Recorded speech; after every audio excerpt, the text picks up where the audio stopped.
ধন্যবাদ।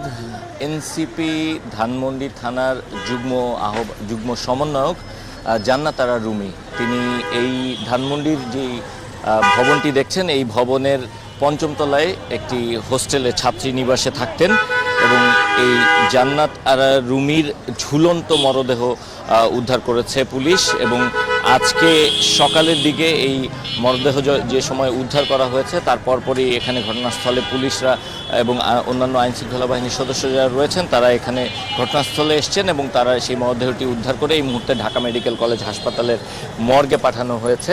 এবং যে বিষয়টি আসলে মূলত জানা গেছে বা পুলিশের সঙ্গে আমরা কথা বলে যেটি জানতে পেরেছি, যে পুলিশ যেটি জানিয়েছে যে জান্নাত আরা রুমি দীর্ঘদিন যাবৎ আসলে নানা বেশ কিছু বিষয় নিয়ে আসলে তিনি মানসিকভাবে হতাশাগ্রস্ত ছিলেন।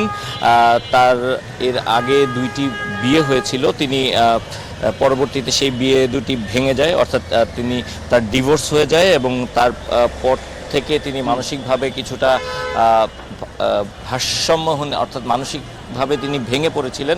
এছাড়া তার একটি সম্পর্ক ছিল, সেই সম্পর্কেও সম্প্রতি সময়ে কিছুটা টানাপোড়েন সৃষ্টি হয়েছিল।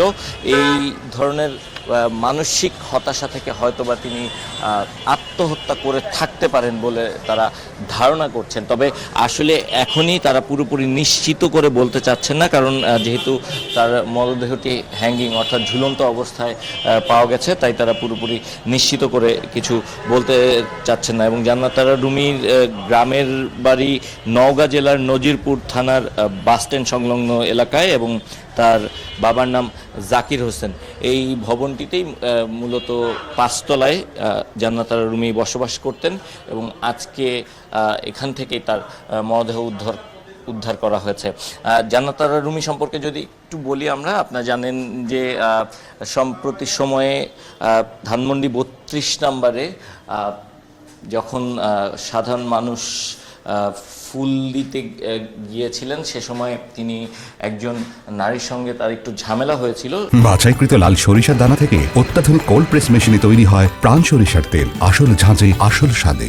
সেই সময় থেকে তিনি আরও বেশি আলোচনায় আসেন এবং তিনি এর আগে এই জুলাই আন্দোলন চলাকালীন পুরো সময় জুড়ে তিনি বেশ সক্রিয়ভাবে অংশগ্রহণ করেছিলেন এবং পরবর্তীতে জুলাই আন্দোলন চলাকালীন সময়ে যেই এনসিপির যেই কমিটি ঘোষণা করা হয়, সেই কমিটিতে তিনি ধানমন্ডি থানা এনসিপির যুগ্ম সমন্বয়ক হিসেবে দায়িত্ব পালন করছিলেন এবং তার বিভিন্ন সময় যে কোনো ধরনের সরকার বিরোধী এবং যে কোনো ধরনের বৈষম্যমূলক যে কোনো কিছুর বিরুদ্ধে তার যে ভূমিকা, সেই ভূমিকা কিন্তু অগ্রভাগে ছিল। এবং তার যে সহকর্মী যারা ছিলেন বা তার সঙ্গে যারা একই সঙ্গে রাজনীতি করছিলেন, তাদের যেটি অভিযোগ, তারা বলছিলেন যে ধানমন্ডি ৩২ নম্বরে ওই ঘটনার পর থেকে তাকে নানাভাবে হুমকি ধামকি দেওয়া হচ্ছিল এবং তাকে নানা ধরনের মানসিকভাবে প্রেশার ক্রিয়েট করা হচ্ছিল এবং তারপর থেকেই তিনি আসলে মানসিকভাবে ভেঙে পড়েছেন এবং সেই সব বিষয়গুলো নিয়ে তিনি আসলে মানসিক চাপে ছিলেন এবং তার বহিঃপ্রকাশ হয়তোবা এই ঘটনাটি হতে পারে, কিন্তু এখনও নিশ্চিত করে আসলে পুরোপুরি বলা যাচ্ছে না, কারণ ময়নাতদন্ত হচ্ছে। ময়নাতদন্ত শেষে হয়তো এ ব্যাপারে পুরোপুরি নিশ্চিত করে বলা যাবে। এবং আমরা এই মুহূর্তে যেই রুমটির সামনে রয়েছি, আপনারা দেখতে পাচ্ছেন এই রুমটি এই মুহূর্তে তালাবদ্ধ অবস্থায় আছে। এই রুমটিতেই মূলত আসলে তারা থাকতেন এবং এই রুমের ভেতর থেকেই তার মরদেহটি উদ্ধার করা হয়েছে।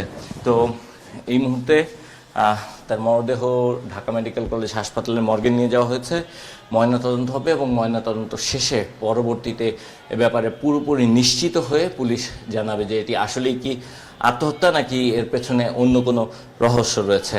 তো এই ছিল এই মুহূর্তে এনসিপির যুগ্ম সমন্বয়ক, ধানমন্ডি থানার যুগ্ম সমন্বয়ক জান্নাত আরা রুমির মৃত্যুর সবশেষ।